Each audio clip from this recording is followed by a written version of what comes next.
Greetings, I'm Solidus-Skully, and welcome back to the Devil May Cry commentary as we enter the Ghost Ship. Ooh.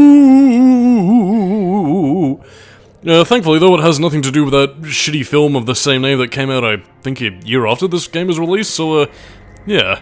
No, horrible plot-twisty crap. In this game, we instead just have to deal with underwater swimming controls, which are fine. Kind of okay.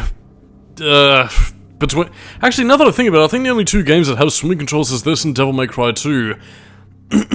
One of which is fine, the other of which is okay to a point, up until we get to, well, a certain boss fight, but that's neither here nor there in this case. In the meantime, however, we must explore the Ghost Ship. And, yeah, those puppets aren't fooling anybody. Blammo! I should have unloaded more of a payload than I did, but whatever. Yeah, by the way, to talk about the theme song here, we've kind of changed from Public Enemy to, shit, what the fuck was the song called again? Lock and Load, that's it. Basically, Dante's theme that will be going forward until at least, I want to say Devil May Cry 4. They did change the music in Devil May Cry 3 to, I can't remember the singer from Devil May Cry 3's name, but, basically the one with the tracks weren't quite as good, but, yeah, Lock and Load. Great song and, really energetic and action-packed. Anyway, this is the titular Ghost Ship. Take this, take this, take this! Yes, still punching and kicking even while we have a last door. In any case, so, yeah, fairly short set of missions, but yeah, it also brings together the only other segment in the game in which you'll actually have a chance to grind, because, yeah, as I mentioned beforehand, similar to the Key of Ardor, yeah, after the Ghost Ship mission that we'll be completing right here, yeah, you have a chance to grind for orbs and not have it affect your mission ranking, so if you want to get some orbs to get all the upgrades, this is your only other chance to do it. Otherwise, well, be prepared to see a lot of C's and D's on your report card. But anyway, let's enter the Ghost Ship. Oh yeah, and the hunters can swim. Or should I say the blades? I'm getting my Resident Evil creatureology mixed up. Nothing but seashells by the seashore. But anyway, as we travel across this little panoramic view of the sea... Yeah, still a lot of fun to do, and really it's just more of a factor of getting the ship moving, you know, having another encounter with a boss, talking about our day. Oh yeah. Come on, can we get the stylish ranking? Nope, too late. Oh, well, I guess an absolute will have to do for now. There we go. Well, actually, no, I was gonna make another comparison to Resident Evil, but, yeah, I'll stay my tongue on that in the meantime. I was talking mainly in terms of the death animation, but, yeah, to kind of talk about this for a little bit, it seems like this was a pirate vessel, not really related to any of the... not really related to any of the Castellan stuff that was on the island to begin with, but, yeah, you'll see that, this place also came under attack. Although how this needle gun got there is anybody's guess, because it looks... To be honest, it looks kind of more like a modified machine gun, which is kind of apropos, because some concept out of, Resident Evil 4 does actually show Tony Redgrave walking around the castle with a gun similar to that. But, yeah, it was eventually modified into the needle gun that, sadly, only works underwater. Kind of pish, but don't worry, you'll get to see it in action soon enough, both for one of the secret missions and, in turn for some regular gameplay. Rats fleeing the sinking ship. Oh well, now we can live out our fantasies as Captain Dante of the SS... Fuck it. The hold, matey.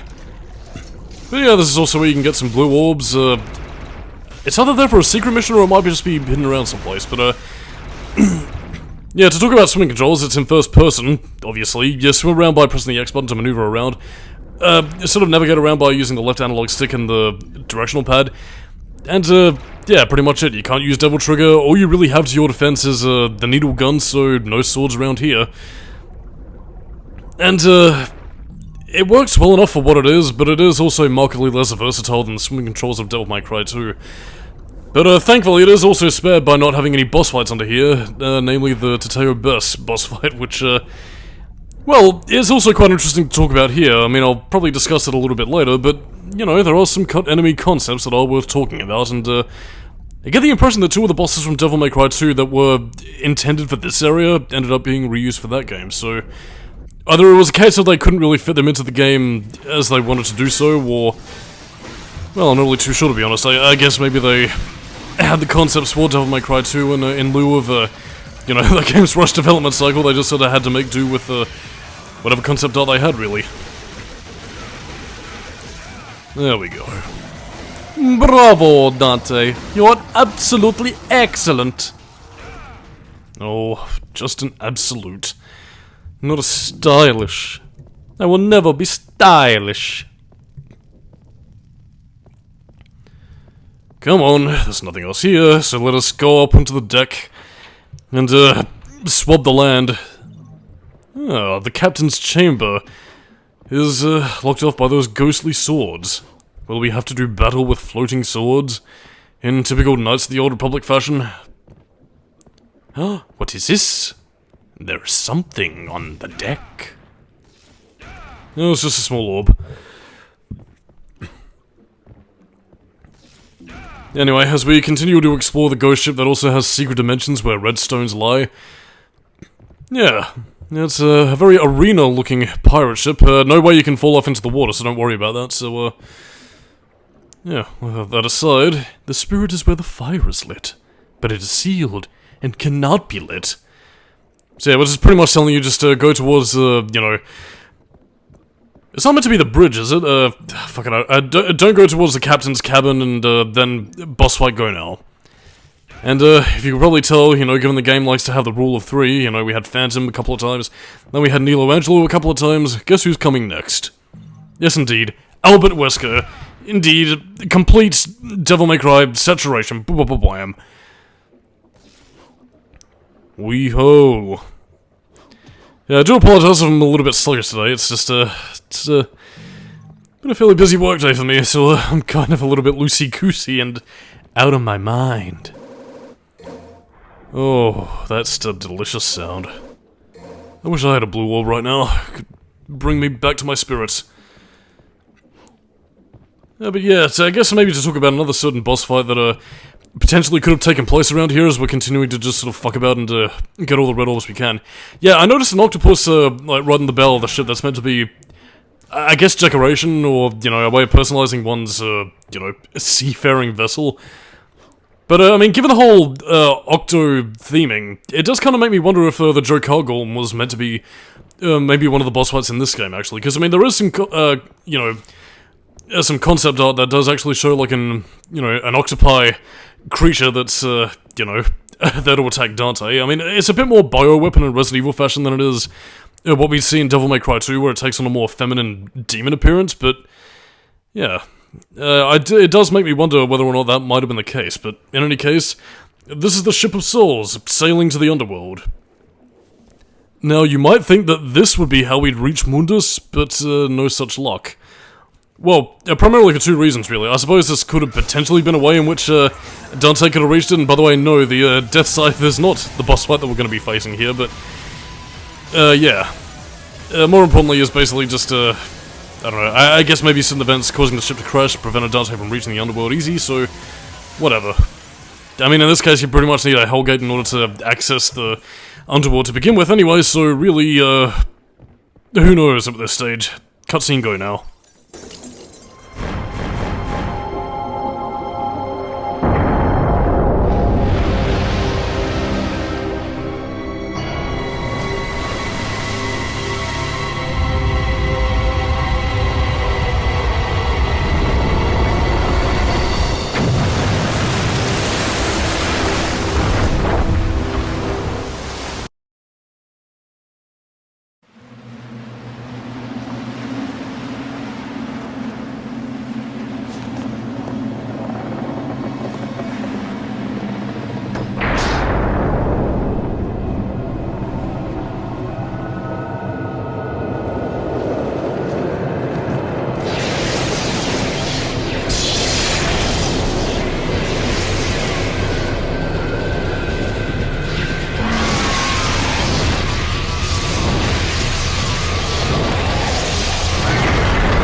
Oh, amazing. Griffon seems to have sword door closing powers.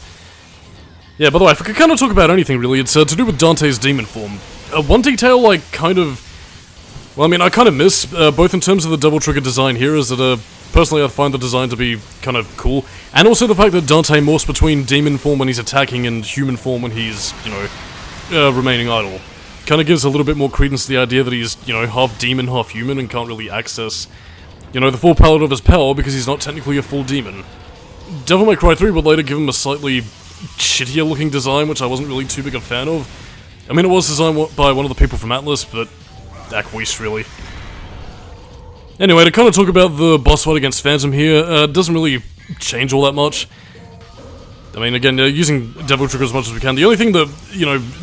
Did I call him Phantom? No, Griffon. What Griffon really has is basically like this, you know, the secondary lightning Griffon that'll pretty much launch you skyward and pretty much attempt to fuck up your trajectory. Not that you're really going to be hitting him much anyway, so... Yeah, despite the fact that I'm trying to give the, you know, that I'm trying to give the fucking Ifrit Gauntlet some use. Yeah, range attacks are the way to go. Hence, air raid if you got it, you know, utilizing your Devil Trigger and Ebony and Ivory if you can. Bada bing, you'll do the thing, and that's pretty much all she wrote, and then Griffon will pretty much just give you his fuck you attack of lightning, and yeah, that's pretty much it. By the way, make sure you get all the red orbs before time runs out, because otherwise, well, the mission won't be completed, and you'll never get them again. Oh no, wait, you had to nail it to the door, never mind. Well, then again, red orbs do actually fade if you leave them idle for long enough, because it's, you know, one of those games where you can miss out on currency, so... yeah, whatever, I suppose. Huh, A rank. I don't usually do as well on that mission. Oh, well, I mean, I'm not gonna look a gift horse in the mouth, I mean... it's probably one of the better runs of Devil May Cry that I've had now that I'm looking back at it. I mean, I've gotten a fair few C's and B's that are par for the course, but... yeah. I mean, this is another easy one where you can get a... where you can get an S rank if you so choose, but, yeah. You basically just gotta be quick, haul ass to get out of there, and the time differentials will pretty much make up for, you know, the lack of style points and whatever else you can get. But yeah, we've upgraded a fair few moves. The only thing we really have left to get now at this stage is Rolling Blaze, which is, as I mentioned before, a passive ability. Kick 13 is basically just like this repeat, you know, continuous circle kick, so yeah, that's pretty good. Then you also have an uppercut. I don't know why Dante needs a move to learn how to do that. Doubly so given that Devil May Cry 3 kind of retcons the idea that he knew how to do this before, but somehow forgot. One too many strawberry sundaes and pizza nights, I imagine. But strangely, it appears as though there's a slight smile in his expression. Yes, he was a demon pirate. Arr, matey. But yeah, we don't need to look at this exciting logbook, because what we need to get instead is... the globe, with X's on it. For a Xehanort. It's in miserable condition.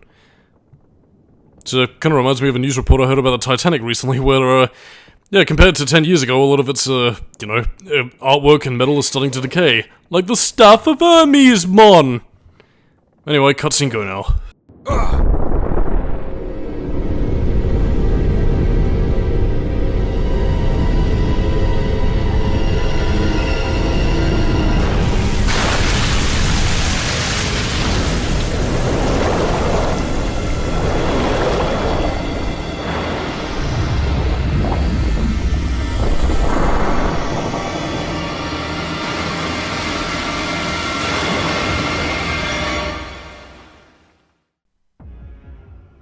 Oh no, Jaws is going to eat Dante. And part of the reason why I'm sort of circling around the captain over here is because there's a secret mission, but I technically need to get out of the chamber so I can complete the mission and then come back and then eventually get the secret mission. So I think I just kind of screwed up the timing, really. Anyway, because of the crash, the ventilation grate is now open. We can then get out, but there's too much water pressure. There must be another way out. Well, anyway, I mean, thankfully Dante doesn't have to worry about breathing. Well, I mean, I assume he does, but it probably lasts a little bit longer than what most humans could. Because even as a child, he knew he had demonic blood in him. And that means he can survive multiple stab wounds and fucking breathe underwater and... I don't know, probably make some French toast while he's fucking at it. Give it up, Mr. Solidus-Skully. It's too late. The grog has floated out of the bottles. the laws of reality be a harsh mistress. Cantispia, I beseech thee, thy goddess of time. Anyway, though, yeah, there are some little fucking thingos there. Thingos? God, I'm fucking forgetting my words already. It's fucking blades, hunters, whatever's your poison. They're basically just gonna be there to give Dante a bit of all this.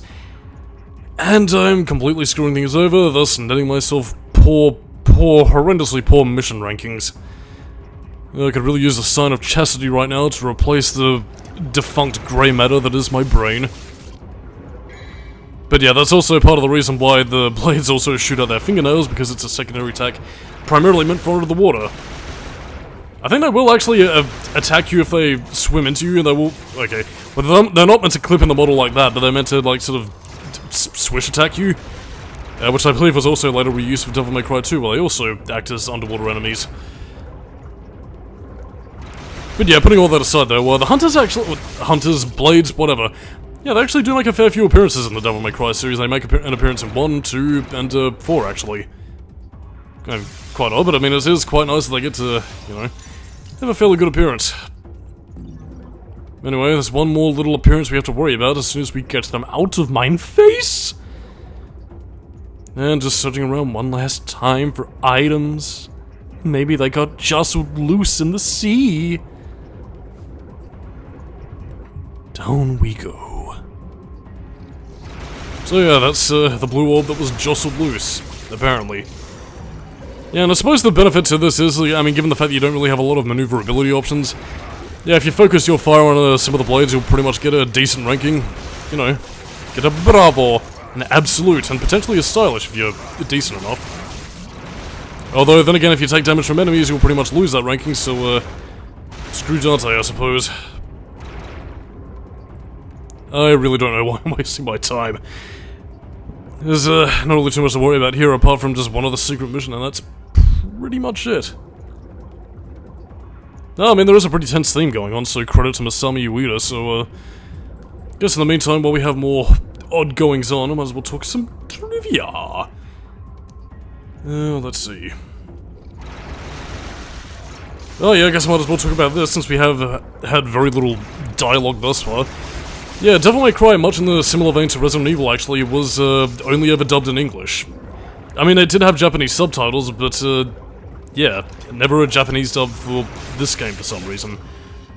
I'm not really too sure if that's going to be the same case with, you know, 2. I'd imagine 3 probably had a Japanese dub, but yeah, it's quite odd, really. Oh, that's an incredibly poor rank because of my lollygagging, but yeah, I mean, I get the reason why they did that in Resident Evil, because apparently Shinji Mikami didn't like the way the Japanese actors sounded, and they thought that it was, I guess, a little bit more, what's the word? I guess a little bit more exotic to have, you know, American accents for Japanese audiences, or at least that was their thinking at the time. I do wonder what their reasoning for doing it in Devil May Cry 1 was, though. Was it a budget thing? Because I'd imagine it probably would have been more, well, a little bit less expensive to have, you know, Japanese actors. Or maybe licensing out to the studio that they did, you know. Which I believe was a Canadian studio where they got Drew Coombs, Sarah LaFleur, and all that kind of stuff to sort of do the dubbing. I'm not really too sure how expensive or what the standards were really like back then, but yeah, I suppose, yeah, I don't know, I just found it kind of weird to be perfectly honest. Oh, now we get to the secret mission. Water Cell, basically kill all the blades and then get a blue orb. It's basically just killing them all in a murky fish tank, so that's pretty much all she wrote. Anyway, to talk about the voice acting situation, yeah. I don't know, I don't really have too much to say. I mean, I guess to talk about voice acting in and of itself, I mean, I know a lot of people do lambaste Devil May Cry 1 for its voice quality. Namely a few, you know, cherry-pick lines, you know, the very big infamous one at the end of the game, and of course, come out and show yourself, Mundus! But I mean, I don't know, this game's voice acting is, to me, more or less fine, really. Like, I mean, I don't find Drew Coombs to be a terrible voice of Dante. In fact, he is still my favorite guy to voice the role. I think Trish has the best voice actress she's ever really had in any of the games, really, and to be perfectly honest, I don't know, I think everybody suits their roles quite nicely, so what everybody is really getting at apart from those 2 lines is just baffling to me. I mean, I'll say this much, I mean, it's pretty much on par with, you know, Resident Evil 3 Classic, or at least that quality, really, which was, you know, pretty good, especially by late 90s standards, so, yeah, I don't know, pick your poison, I suppose. In any case, though, this secret mission's about as exciting as it looks, and, I don't know, given the arena around here, could this have been the potential boss arena for the Tateo Best Cut boss fight, or potentially the, Jokar Golem if it was meant to be completely submerged in water? I mean, again, I'll give you guys a good look when we cover it in the bonus video, where I will actually go over some of the concept art, but, you know, there were a fair few creatures that, again, if they didn't make it into Resident Evil 4 or Resident Evil 0 that was yet to come out at this point, these were creatures that were eventually implemented into Devil May Cry 2, so I have to sit here and wonder if maybe the games might have potentially used these creatures elsewhere. I mean, I don't know, I mean, it is kind of a Capcom thing to sort of take ideas that maybe might not have necessarily worked in one game, but then utilize it for, you know, something completely different. I guess to put it in some ways, like a Street Fighter Final Fight kind of thing. Very similar wheelhouses. I don't know, it's quite strange, but, you know, it's innovative to take concepts that can be reworked and, you know, then kind of given new life of their own, although, in Devil May Cry's case, it's really more a case of, well, it's more a case of two massive egos with Shinji Mikami and Hideki Kamiya not wanting to butt heads again, because, I think I might have mentioned this in, it might have been years ago in Resident Evil 2, or it might have been in the review, but, for Devil May Cry, but, yeah, basically, part of the reason why Hideki Kamiya got to make Devil May Cry as much as he wanted was basically that, I don't know, I mean, apart from, you know, not fitting the Resident Evil style, it was just the fact that, I guess despite even serving as a producer on this, Shinji Mikami just didn't want to constantly butt heads with him over specific ideas that either would or wouldn't work. And, well, last bit of trivia I really have to say that I could... Actually, you know what, I'll save it for a little bit later, but let's just say that Hideki Kamiya took this idea and ran with it. In any case, though, that's pretty much all she wrote. I do apologize for the very rambly part. I was kind of hoping this would come off a little bit better than I otherwise would have expected, but... whatever, I'll take out my anger on the Bloody Marys. There we go. See, even when Dante's using his bare fists, he is still very combat capable. Juggling enemies.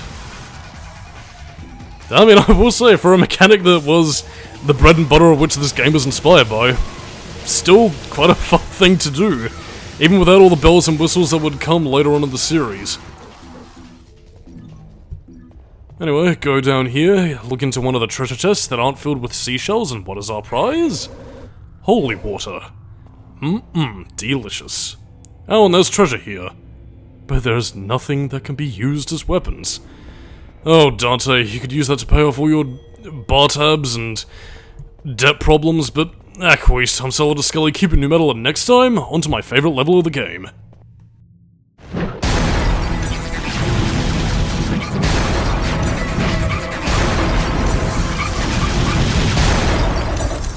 Let's rock, baby.